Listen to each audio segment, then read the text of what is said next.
At my 86th birthday dinner, my own son lifted his glass and called me the old woman who refused to give up his father's fortune, and in that moment I realized the celebration I had spent weeks preparing was never meant to honor me at all. The dining room of my house in Hartford had never looked more beautiful, at least not on the surface. I had set the long oak table with the good china Thomas and I bought on our 30th anniversary, the one with the thin gold rim that I only used for holidays and important family gatherings. 8 place settings, polished silverware, crystal glasses that caught the warm light from the chandelier. I had even taken the time that afternoon to arrange fresh white lilies in the center, the same flowers my husband used to bring home every Sunday after church. At my age, preparing a dinner like that takes longer than it used to, but I wanted everything perfect.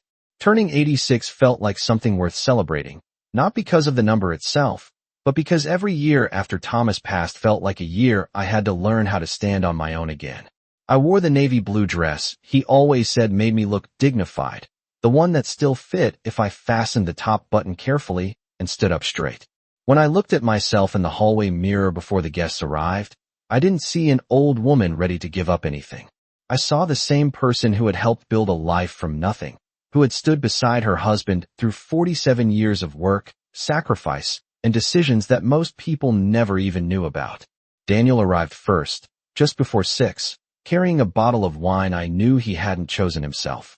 My son used to show up early to help me in the kitchen when he was younger, but that had been a long time ago, back before business deals and investment meetings, and whatever else filled his days became more important than family dinners.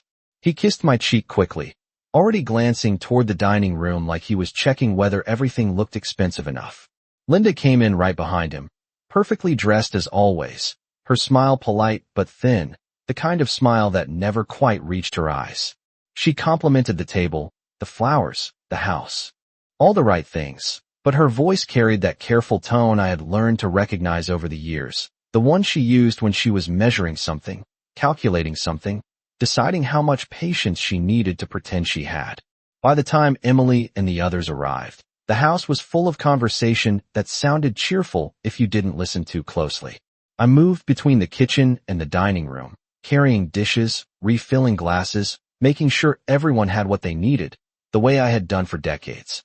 No one noticed how often Daniel checked his phone, or how Linda kept leaning close to him to whisper things she stopped saying the moment I looked in their direction.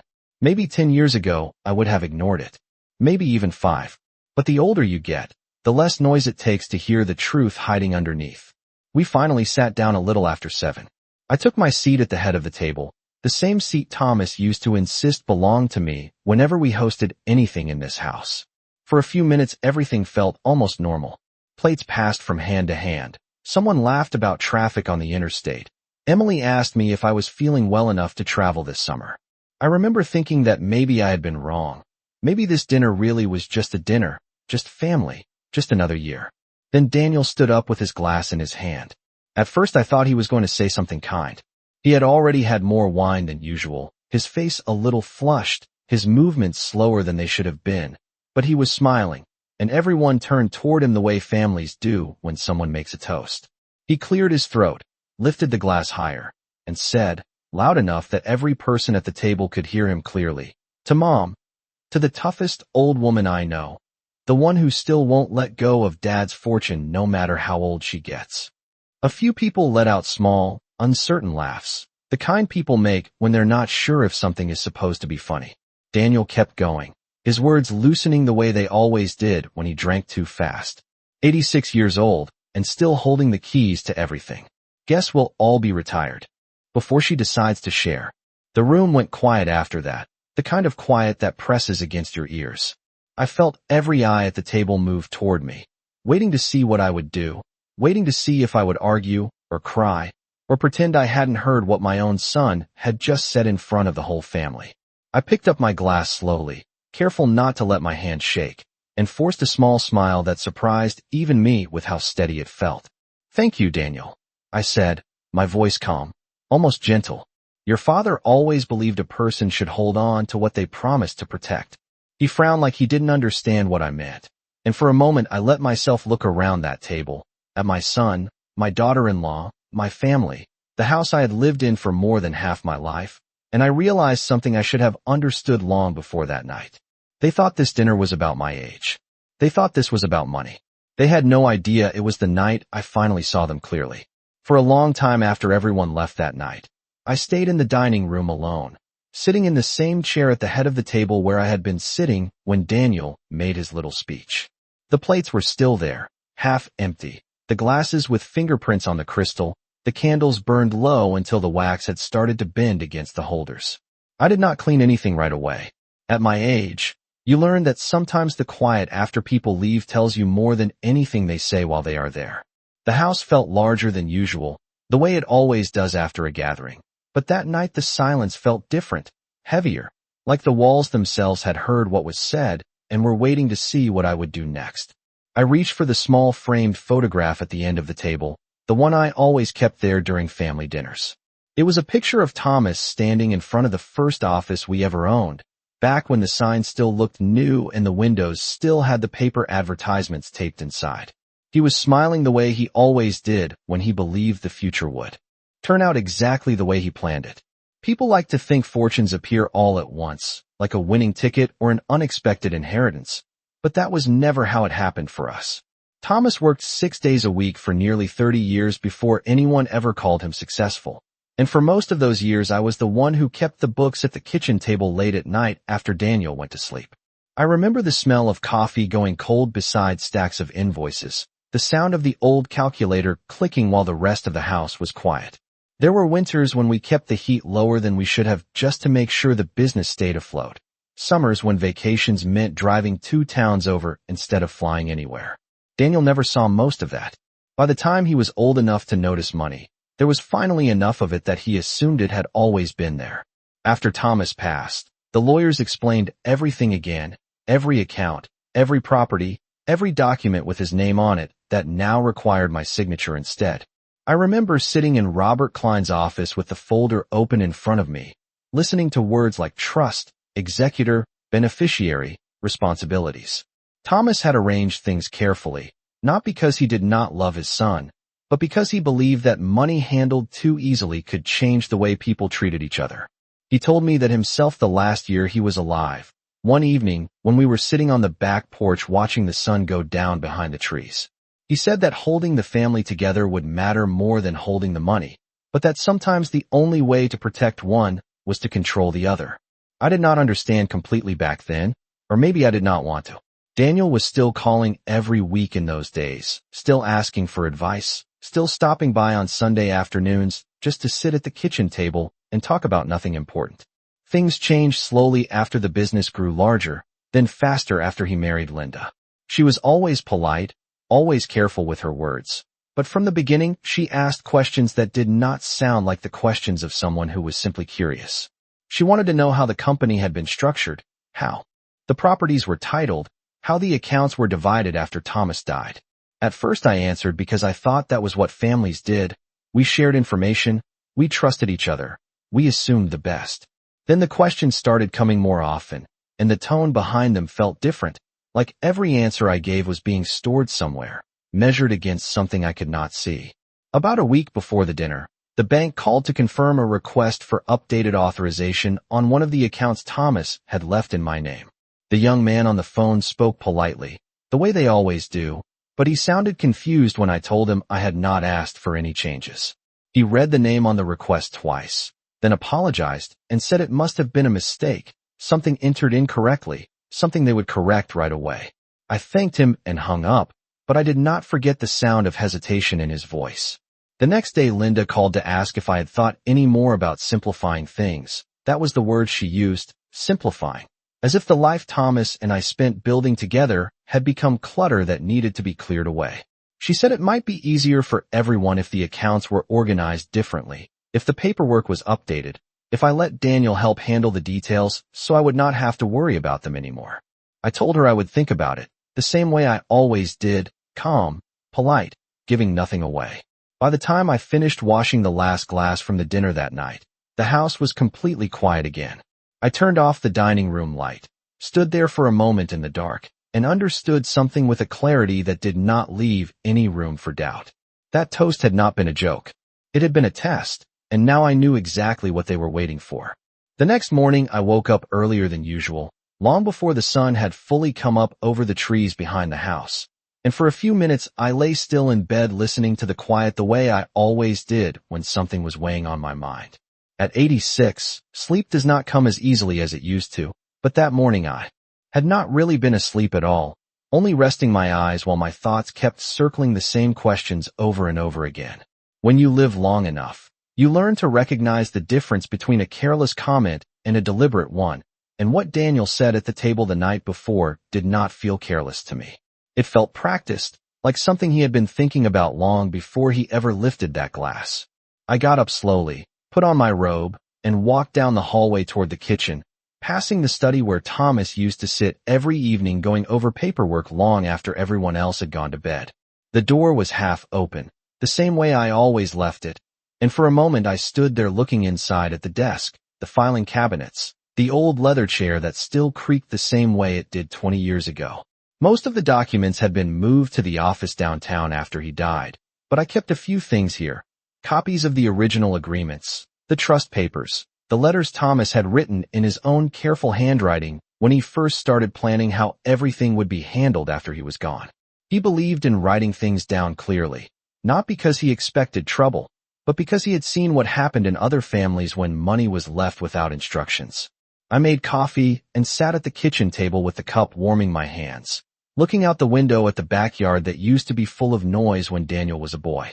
He used to run across that grass every summer morning, chasing a baseball or dragging one of his friends over to the garage where Thomas kept his tools. Back then he never asked about bank accounts or property titles or who signed what document. Back then he only asked if we could stay outside a little longer before dinner. The first time I noticed the change was not after Thomas died, the way people assume. It was before that, the year the company expanded and Daniel started coming to meetings more often. He began asking questions that sounded reasonable on the surface, questions about how things were organized, who had access to which accounts, what would happen if something unexpected ever happened to his father. Thomas answered him patiently at first, explaining the structure the way he explained everything, step by step, without leaving anything unclear. Later that night, after Daniel went home, Thomas sat with me on the back porch and said something I never forgot. He said that success does not only bring comfort, it brings attention, and attention changes people in ways they do not even notice themselves. He told me that if anything ever happened to him, I should not rush to hand control to anyone, not even our own son, until I was certain they cared more about the family than the money. I remember telling him he was worrying too much, that Daniel was not like that he had raised him better. Thomas did not argue. He just nodded and said he hoped I was right.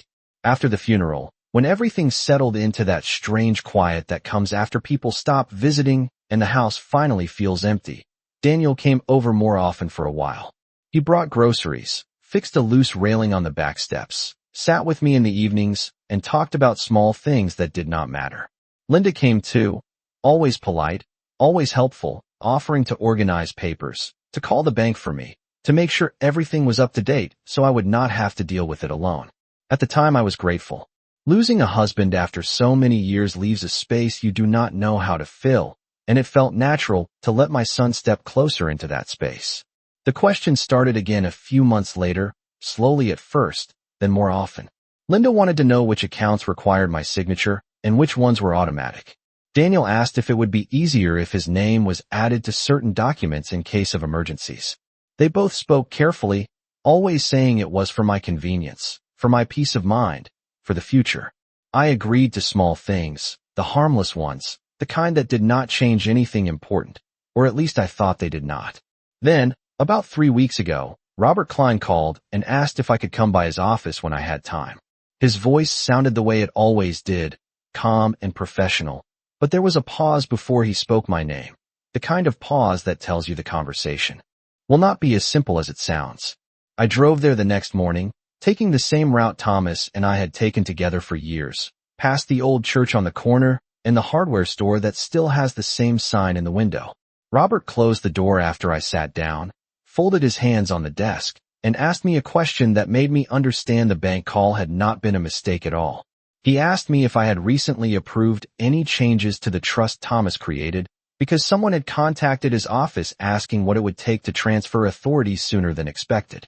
Robert did not look surprised when I told him I had not approved any changes, but he did lean back in his chair the way he always did when something required careful wording. He opened the folder on his desk and turned it slightly so I could see the top page, though most of the text meant nothing to anyone who had not spent years looking at legal documents. My name was there, Thomas's name was there, and beneath it was the name of the trust that had been created more than a decade ago, the one Thomas insisted on setting up after the company started growing faster than either of us expected. Robert tapped the corner of the paper lightly with his finger and said that someone had called his office asking what steps would be necessary if the primary trustee was no longer able to manage the assets personally. He did not say Daniel's name right away, but he did not need to. I felt it before he even finished the sentence. The same quiet feeling I had the night before at the table when the room went still after the toast. I asked him who had made the call, and he hesitated just long enough to confirm what I already knew. He said the request came from Daniel, and that Linda had been with him when he spoke to the assistant. They had not demanded anything directly, he explained, only asked questions, the kind of questions people ask when they are trying to understand how soon control of something might change hands.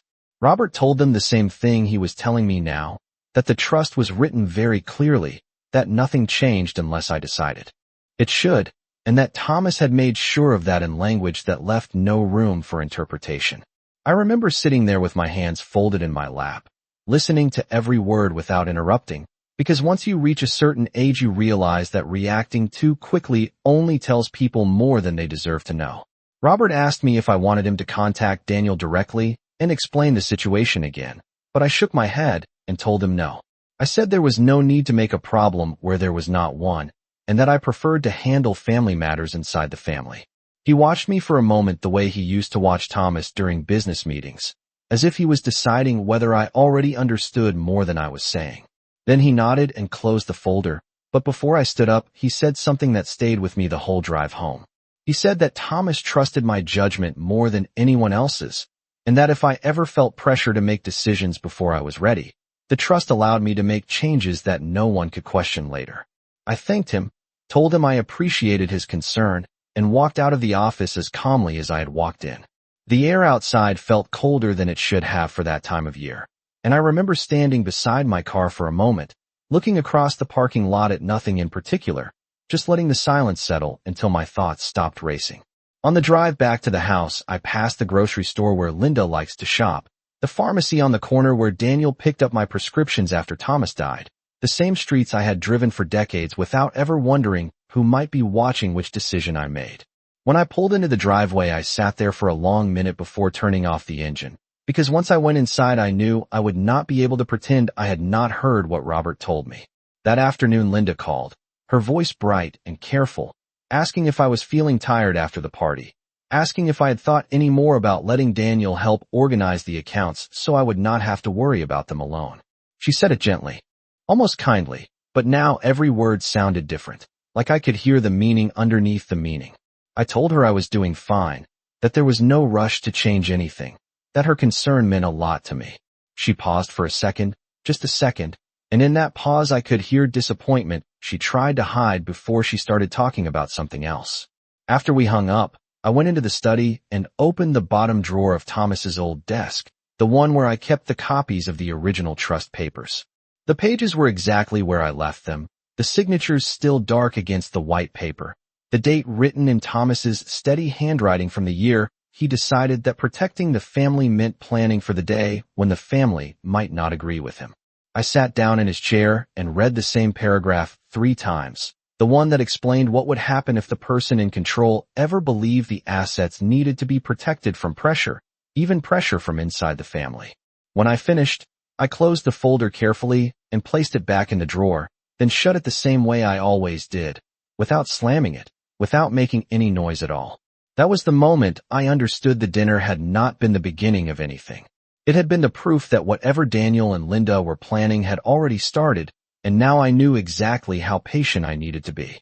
I did not mention the trust to Daniel or Linda after that day, and that was the first real decision I made once I understood what was happening. When people believe they are close to getting what they want, they start talking more than they should, and I knew that if I stayed quiet long enough, I would learn exactly how far they were willing to go. The next Sunday, Daniel stopped by in the afternoon, the way he used to when he was younger, except now he did not come through the kitchen door the way he always had before.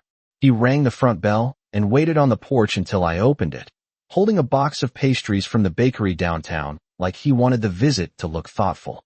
He hugged me, asked how I was feeling after the birthday dinner, and told me again that his toast had only been a joke, that he had too much wine and did not think before he spoke. I told him I understood and invited him inside, because at my age you learn that forgiveness is sometimes the best way to keep a conversation going. We sat in the living room where Thomas used to read the newspaper every evening, and for a few minutes Daniel talked about work, about the market, about things that sounded important but had nothing to do with why he was really there.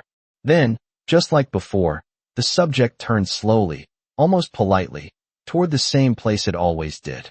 He asked if I had been keeping up with the paperwork, if the bank had called recently, if Robert had mentioned anything about updating the trust since it had been written so many years ago. His voice was careful, the way a man speaks when he wants to sound helpful instead of interested. I told him everything was fine, that Robert had everything under control, and that there was no reason to change anything right now. Daniel nodded, but I could see the tension in his jaw the same way I used to see it when he was a boy trying not to argue about something he did not like. A few minutes later Linda arrived, saying she had been in the neighborhood and thought she would stop by too, which was a coincidence I did not believe for a second. She sat across from me with her hands folded neatly in her lap, smiling the way she always did when she wanted to sound reasonable. She said she worried about me living alone in such a large house, that managing finances and property at my age could become stressful even for someone as organized as I had always been. She suggested again that it might be easier if Daniel handled more of the decisions, at least on paper, just in case something unexpected happened and I needed help quickly. I listened without interrupting, the same way I had listened to Robert in his office, because once you understand the direction of a conversation you do not need to hurry it along. When she finished, I thanked her for being concerned and told her I would think about it, the same answer I had given before, the same answer that told them nothing at all. They stayed another half hour, talking about small things, asking about my health, about the house, about whether I planned to travel this summer. Every question sounding normal if you did not notice how often their eyes moved toward each other before they spoke. After they left, the house felt quiet again, but not the same kind of quiet as before. This time the silence felt clearer, like the air after a storm when you can see farther than you could the day before. I went back to the study, opened the drawer again, and took out the copy of the trust Thomas had signed the year he decided everything needed to be protected properly. I read the pages slowly, not because I did not remember what they said, but because reading them again reminded me why he wrote them the way he did. There was a section near the end that most people never notice, a paragraph about the authority of the trustee to make adjustments if there was reason to believe the assets might be used in ways that went against the original purpose of the trust. Thomas had insisted on that line, saying it was not about expecting trouble, it was about being prepared for it. I closed the folder and sat there for a long time, thinking about the look on Daniel's face when he raised his glass at the dinner, the way Linda watched him instead of looking at me, the way both of them spoke as if time itself was the only thing standing between them and something they already considered theirs. That was when I decided that waiting was no longer enough. If they wanted to test how long I would hold on, then I would make sure the next move belonged to me, and this time I would not tell anyone what I was doing until it was finished.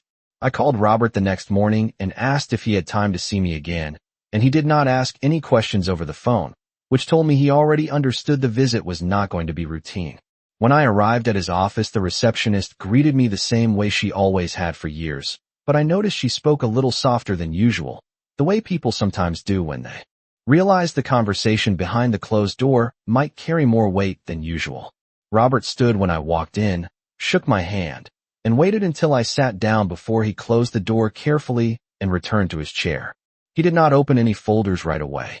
Instead, he looked at me the way Thomas used to look at me when he knew I had already made up my mind about something and was only there to say it out loud.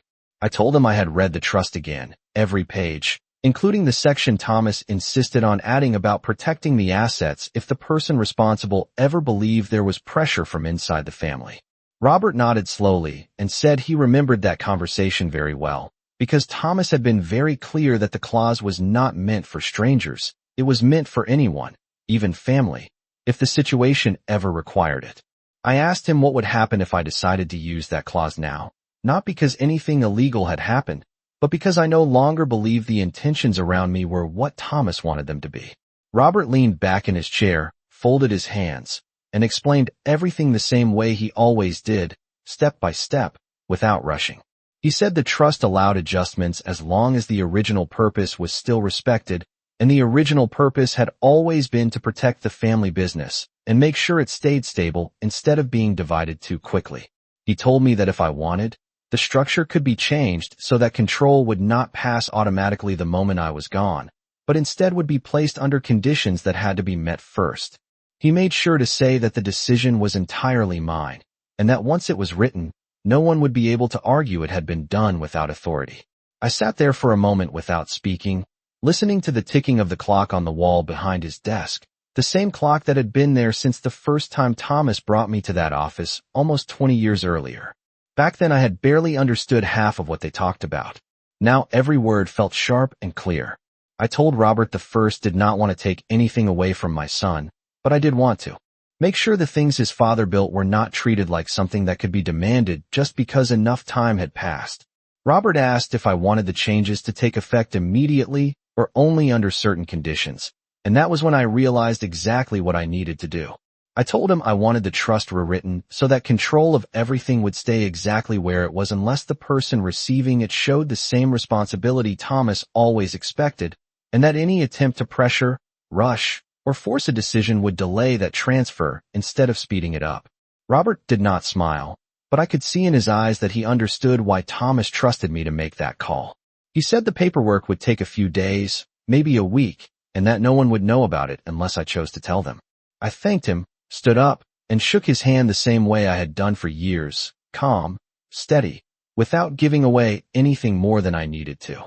When I walked out to the parking lot, the air felt warmer than it had the last time, and for the first time since the dinner, I did not feel like I was waiting for something to happen. That evening Daniel called to check on me, his voice friendly, almost cheerful, asking if I had made any decisions about letting him help with the accounts, saying he just wanted to make sure everything was taken care of the right way. I told him I appreciated his concern and that I had already spoken with Robert about reviewing the paperwork, which made him go quiet for half a second before he asked what Robert had said. I told him only that everything was exactly as it should be and that there was nothing he needed to worry about right now. He laughed a little, said that was good to hear, and changed the subject, but I could hear the disappointment he tried to hide behind the casual tone. After we hung up, I went into the dining room, the same room where he had raised his glass a few nights earlier, and stood at the head of the table looking at the empty chairs. For the first time since that night, I allowed myself a small smile, not because I was angry, not because I wanted to win anything, but because I finally understood what Thomas meant when he said protecting the family sometimes meant letting people believe they were closer to control than they really were. For the next few days I did exactly what I had always done, and that was the part that required the most discipline. I kept my routine the same, woke up at the same hour, made the same breakfast, watered the plants in the backyard, and answered Daniel's calls with the same calm voice he was used to hearing. When people believe nothing has changed, they stop being careful, and that was exactly what I needed. 2 days after I met with Robert, Linda called in the late afternoon, her tone unusually warm, asking if I wanted company for dinner because she and Daniel were going to be nearby. She said she did not like the idea of me eating alone so often, that family should look after each other, especially now that I was getting older. I told her that was kind of her, and said they were welcome to come by, because refusing would only make them wonder what I knew. They arrived with takeout from the Italian place Daniel liked, the one he used to insist on when he was in high school, back when his biggest concern was whether we would let him stay out past 10 on a Friday night. We sat at the kitchen table instead of the dining room this time, which made the conversation feel more casual, but I noticed how often Linda's eyes moved toward the hallway that led to the study, the same hallway where Thomas kept the file she had asked about so many times before. Daniel talked about work, about a new investment, about how complicated everything had become now that the company was worth more than anyone ever expected. He said it the way people do when they want you to hear the number without actually saying it. After a while he set his fork down and leaned back in the chair, looking at me with the careful expression he used when he was about to ask something he had already rehearsed. He said he had been thinking about the future, about how important it was to make sure everything stayed organized so that I would not have to deal with stress if my health ever changed suddenly. He spoke slowly, choosing each word like he was making sure it sounded responsible instead of impatient. Linda nodded beside him and added that they only wanted to help, that it would give them peace of mind to know the paperwork was clear, that families sometimes ran into problems later when things were left too long. I listened without interrupting, the same way I had listened to Robert, the same way I had listened at the dinner when Daniel raised his glass. When they finished, I told them I appreciated how much they cared and that I had already spoken with Robert about reviewing everything, which made Daniel sit up straighter before he could stop himself. He asked what Robert said, trying to sound casual, but his voice carried that tight edge I had started to recognize more and more lately. I told him only that Robert agreed it was a good idea to look over the documents from time to time and make sure they still reflected what Thomas wanted. That answer seemed to satisfy Linda more than Daniel, because she smiled and said that was exactly what she had been hoping to hear, that keeping things updated was always the smart thing to do. We finished dinner talking about ordinary things, about the weather, about Emily's job, about a neighbor who had moved away, and when they left, Linda hugged me a little longer than usual, telling me again that they only wanted what was best for me. After the door closed, the house felt quiet again, but this time the silence felt like it was waiting for something instead of hiding it. The next morning, Robert called to tell me the revisions were ready to sign whenever I wanted to come in, and I told him I would be there before noon. The drive to his office felt shorter than usual, maybe because my mind was finally clear. When I sat down across from him, he placed the new documents in front of me and went over each change carefully, explaining how control would remain exactly where it was unless the conditions Thomas wrote were respected, and how any attempt to push for early authority would delay the transfer instead of speeding it up. I read every page slowly, not because I doubted him, but because I wanted to see Thomas's intention reflected in every line. When I finished, I signed my name the same way I had signed it beside Thomas's for most of my life, steady, without hesitation. Robert signed as well, closed the folder, and told me everything would be filed that afternoon. On the way home, I stopped at the grocery store, bought the same things I always did, and drove back to the house as if nothing at all had changed. That evening, Daniel called again, his voice friendly, asking if I had talked to Robert yet. I told him yes, everything was taken care of, and that he did not need to worry about anything right now. There was a long pause on the line before he said that was good, that he was glad things were finally getting sorted out. I thanked him for caring, hung up the phone, and stood in the kitchen for a moment looking out at the backyard where he used to play when he was small. For the first time since the night of the dinner, I knew exactly what would happen next, and I knew I did not have to hurry it. The following week passed quietly, at least on the surface, and that was exactly how I wanted it. When people think the situation is finally moving in the direction they expect, they begin to relax, and once they relax, they stop hiding their intentions as carefully as they did before. Daniel called almost every evening, sometimes just to ask how I was feeling, sometimes to mention something about the business, and sometimes to bring the conversation back, slowly and carefully, to the same subject he had been circling for months. He asked if Robert had finished reviewing the documents, if there was anything that needed to be signed, if there was anything he could help with so I would not have to go back and forth to the office alone. I gave him the same answers every time, calm, polite, and simple, telling him that everything was under control and that there was nothing urgent. Linda called too, usually during the afternoon, her voice soft and concerned, asking if I had thought any more about simplifying things, saying that it would make her feel better to know the future was organized before anything unexpected happened. She spoke as if she was worried about my comfort, but I could hear the impatience underneath her kindness, the same impatience I had heard the night of the dinner when Daniel raised his glass. One evening they both came by again without much notice, saying they were in the neighborhood and wanted to check on me. I invited them in, made coffee, and sat with them in the living room while the late sunlight came through the front windows the way it always had. Daniel talked about how complicated business had become lately, how many decisions had to be made quickly, how important it was for everything to be clear so no one would have to guess what to do later. Linda added that families sometimes had problems when responsibilities were not passed on at the right time, that she had seen it happen to people she knew, and that she did not want anything like that to happen to us. I listened without interrupting, nodding once in a while, letting them believe the conversation was going exactly where they wanted it to go. When they finally paused, waiting for me to say something, I told them I understood their concern and that I had already finished reviewing the trust with Robert. Daniel leaned forward in his chair before he could stop himself and asked what the final decision was. I let a small silence sit between us before answering, just long enough for him to feel it. Then I told him the documents were updated, everything was organized, and that Thomas's plan was now written even more clearly than before. Linda smiled quickly, the way people do when they think they are about to hear good news, and asked if that meant things would be easier to transfer when the time came. I looked at her, then at Daniel, and told them that when the time came, everything would happen exactly the way Thomas wanted it to happen. Daniel laughed a little, like the answer satisfied him even though he did not fully understand it, and he said that was all he wanted to hear, that he just wanted to make sure the family stayed secure.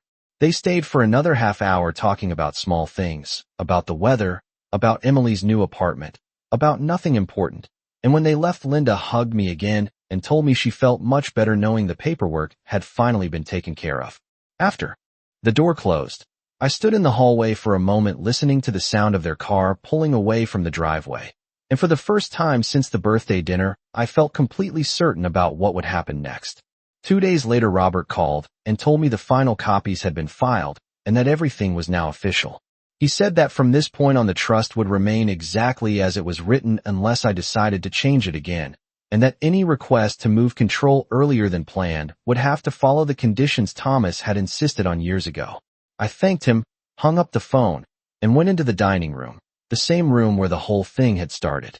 The table was empty now, the chairs pushed in neatly, the flowers long gone, but I could still picture Daniel standing there with his glass raised, smiling like the future already belonged to him. I ran my hand along the back of the chair at the head of the table and allowed myself the same small smile I had given him that night, the one that made him think I had not understood what he meant. This time the smile felt different, not because I wanted revenge, but because I finally knew something he did not. He believed the waiting was almost over, and I knew the waiting had only just begun.